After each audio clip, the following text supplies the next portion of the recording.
If you are watching this on March 19th, 2026, you need to understand that what you are about to hear is not a political drama, not a cable news debate, and not a hypothetical exercise about alliance dynamics. What happened between the United States, Canada, and NATO over the past several weeks is the single most consequential rupture in the Western alliance since it was built from the rubble of World War II.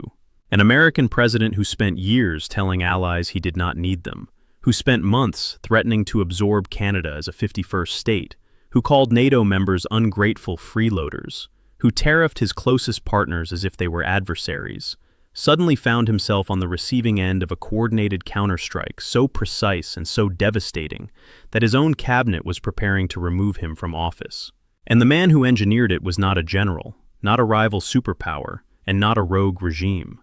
It was Canadian Prime Minister Mark Carney, and what he pulled off in the span of a few weeks will be studied in every foreign policy program on Earth for the next 50 years. To understand the full weight of what Carney did, you need to understand what brought the United States and Canada to this breaking point in the first place. As Canadian Prime Minister Mark Carney himself described it, this was a rupture, a moment in which an old order collapsed and a new one struggled to be born. The relationship between the two countries, which had been the closest and most economically integrated bilateral partnership anywhere on the planet, did not collapse because of a single event. It collapsed because Donald Trump made a deliberate political choice to treat America's most reliable neighbor not as a partner, but as a target. Trump left open the possibility of a military invasion of a NATO ally in Greenland, talked about making Canada the 51st state in ways that Canada and most of the world regarded as deeply offensive, targeted allies with tariffs while sometimes playing softer with adversaries, and regularly made inflammatory remarks at international gatherings as if he were trying to bully U.S. allies rather than maintain the relationships America had spent 80 years building. And the allies, led by Carney, quietly began building a response. Canada entered 2026 at what Carney called a hinge moment in its history, with its long-standing relationship with the United States, based on ever-increasing economic integration and a rock-solid security partnership, effectively finished as it had previously existed. Carney understood something that previous Canadian leaders had always been too cautious, too diplomatically careful, or too economically dependent to act on. The only language that would actually shift Trump's calculations was not diplomacy, not appeals to shared history, and not careful statements of concern. The only language that would work was the language of consequences. Hard, concrete, economically devastating consequences that Trump's own advisors and cabinet members could not explain away or manage around. So Carney built those consequences, piece by piece, in coordination with European allies and with people inside the American system who had quietly concluded that something had to give. The crisis that brought everything to a head involved Canada presenting the United States with 5 specific requirements, a set of demands that amounted to a comprehensive reversal of Trump's most aggressive positions toward his northern neighbor. Remove all tariffs on Canadian goods, reaffirm the American commitment to NORAD and to intelligence sharing without conditions, acknowledge that Canadian territory is sovereign, and that previous statements suggesting otherwise did not reflect American policy. Pay Canada $14.7 billion in compensation for economic damages caused by the tariff campaign, and formally recognize Canadian sovereignty over natural resources within Canadian territory without qualification. These were not negotiating positions. These were the 5 requirements, delivered with a deadline, and backed by the most extraordinary diplomatic maneuver in the modern history of the Western Alliance. What Carney did to enforce those requirements was use Article 3 of the NATO Treaty in a way no member state had ever attempted before. Article 3 of the North Atlantic Treaty requires member states to maintain the individual and collective economic and military capacity to resist armed attack and to contribute to collective defense. It is one of the foundational pillars of the entire alliance architecture. Canada's foreign minister presented the North Atlantic Council in a closed-door session with a direct argument. The United States government's confrontational behavior toward Canada, a fellow NATO member, had not only caused $9.22 trillion in American market losses and threatened 4.8 million American jobs, it had disrupted supply chains for critical defense materials and had fundamentally eroded the trust of 28 NATO members in American leadership. Therefore, the United States was in violation of its own Article 3 obligations, and NATO had both the authority and the obligation to respond. The vote was held. 28 nations voted in favor of invoking Article 3 against the United States.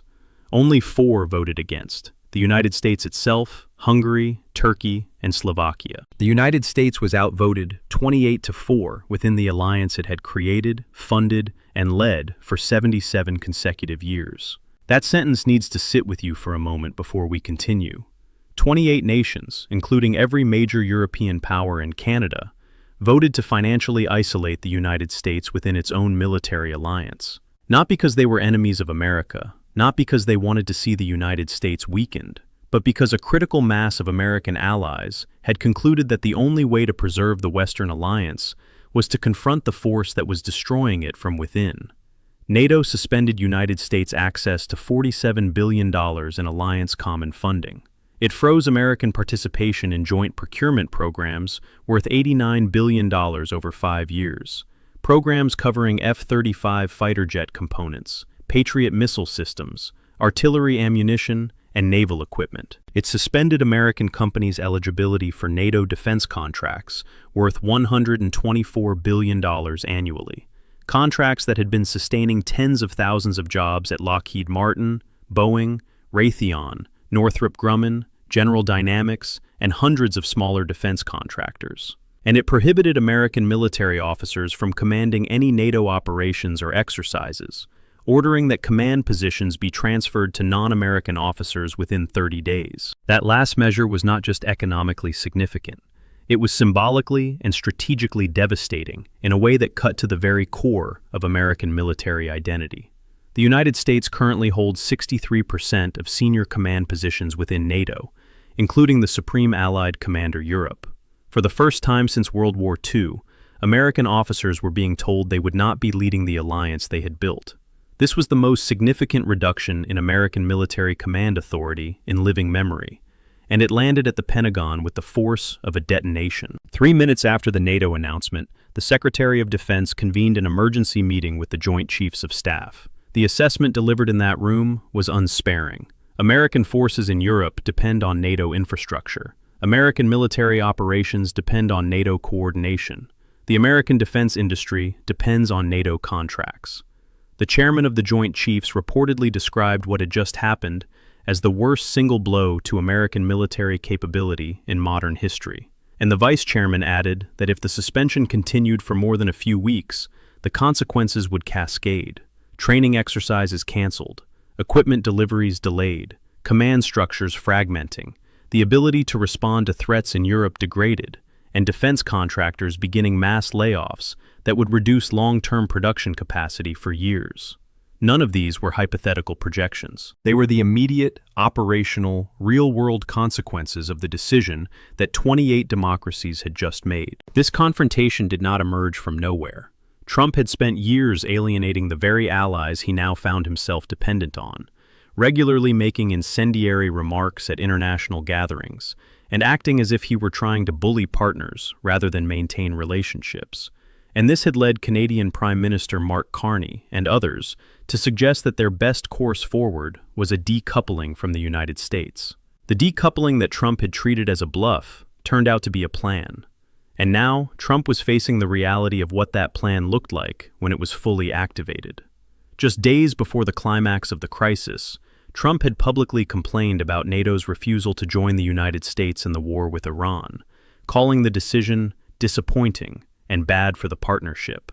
A president who had spent years telling allies he did not need them was now discovering, in the most brutal possible way, that the opposite was true. The final 13 minutes before Trump's noon deadline were the most consequential 13 minutes in the history of the American presidency since the Cuban Missile Crisis.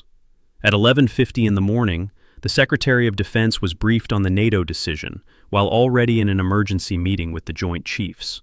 At 11:52, he called the White House and told the president that NATO had just cut America off and that the cabinet was prepared to invoke the 25th Amendment if Trump did not accept Canada's 5 requirements before noon.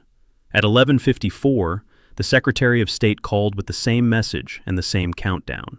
At 11:55, the Vice President called to inform Trump that he had received letters from 11 cabinet members invoking the 25th Amendment, and that if Trump did not comply by noon, those letters would be transmitted to Congress at 12:01, and the vice president would assume the powers of acting president. Trump was alone in the Oval Office with his chief of staff. According to sources, Trump said, "They are all against me, my own people, NATO, everyone."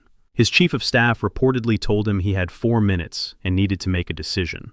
At 11:57, Trump said, "If I do this, I am finished politically." His chief of staff reportedly responded, "If you do not do this, you are finished as president in 3 minutes." At 11:58, Trump picked up the phone and told the Secretary of State to call Canada and accept all 5 requirements. 1 minute before the deadline, 60 seconds from removal. At 12:01, the White House released the statement. All tariffs on Canadian goods removed effective immediately. American commitment to NORAD reaffirmed without conditions. Canadian sovereignty acknowledged. $14.7 billion in compensation to be paid within 7 days. Canadian sovereignty over natural resources formally recognized without qualification. At 12:03, Carney held a press conference in Ottawa. He confirmed that the United States had accepted all 5 requirements and announced that Canada was immediately suspending its Emergencies Act measures, restoring energy exports to the United States, unfreezing American assets, lifting export controls, and beginning the process of normalizing relations. At 12:05, NATO suspended the Article 3 sanctions pending verification of implementation. At 12:10, markets reacted in a way that told you everything you needed to know about how much economic damage the crisis had already caused. The Dow Jones, which had been down over 2,000 points in pre-market trading on fears Trump would miss the deadline, surged over 3,000 points in the first 5 minutes after the announcement. The S&P 500 jumped more than 12%. Over $2 trillion in market value was created in minutes as investors processed the simple fact that the crisis was over. The broader backdrop makes Carney's achievement even more remarkable. Trump had been publicly calling on NATO members, including Canada, to help the United States secure the Strait of Hormuz during the Iran war, while simultaneously having spent months saying he did not need help from any of those countries, insisting as recently as March 7th that the UK's offer of an aircraft carrier was unnecessary because victory had already been achieved. Canada's Foreign Affairs Minister made clear that, to Canada's knowledge, no formal request had even been made to NATO for the Strait of Hormuz assistance Trump was publicly demanding, noting that conversations among NATO allies on that subject had not yet occurred. The United States was simultaneously asking allies to bail it out in the Middle East and threatening to financially and militarily isolate itself from those same allies over the Canada dispute.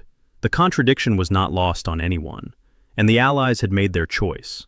What this crisis revealed, and what analysts across the political spectrum are now openly discussing, is that Canada's long-standing security arrangement with the United States can no longer be taken as a given, and that the need for Canada to significantly increase its own defense spending, build its own Arctic capabilities, and deepen its ties with European NATO partners has become urgently clear.